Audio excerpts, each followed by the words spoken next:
3 minutes! Top Gun Maverick. Let's go. It's very easy to succumb to the temptation to retcon your cinematic origin stories to revolve around a David Lynch or a French New Wave, and there's absolutely nothing wrong with doing that. But for the vast majority of us, the reason why we love cinema is because of movies like this.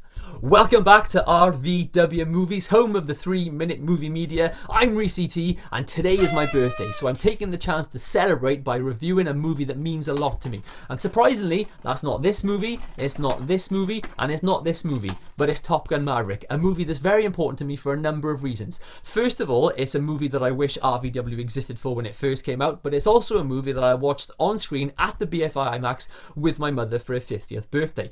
Any one of those things is cause for celebration, but it was also my first trip to London after COVID, and for many people this was their first trip to the cinema after COVID, because after all those lockdowns and delayed releases and home premieres, this is the kind of film that we didn't just miss but that we needed. It comes courtesy of Tom Cruise. Now, I know it's easy to roll your eyes at Tom Cruise for whatever he might be doing on screen or off, but I'm not afraid to say that I love Tom Cruise as much as I'm not afraid to say that I love Top Gun Maverick, because Tom Cruise loves cinema, but he also loves the cinematic audience, which means that this movie is cinema at its most cinematic. And I don't just mean the biggest picture available on the biggest screen possible, because it is those things, but it's also cinema at its most emotional, the kind that burrows into your core and leaves you feeling something. It is a little bit emotionally manipulative, but it just works. So for as important as it is to study people like Wong Kar-wai or Alfred Hitchcock, whether you're a film student, a critic, or a filmmaker, it's also important to study and understand entertainment cinema like this. So you should time how long it takes for Jennifer Connelly to thaw her heart to Tom Cruise, or Rooster to thaw his to Maverick, or for all of us together collectively to thaw our hearts to Glenn Powell as the future of cinema.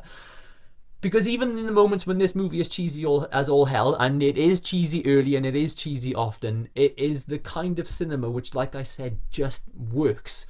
I fully believe that at the time of your birthday it's very important to gather together the people that you love and tell them that you love them. But I also believe it's a time to gather together the movies that you love and tell them that you love them.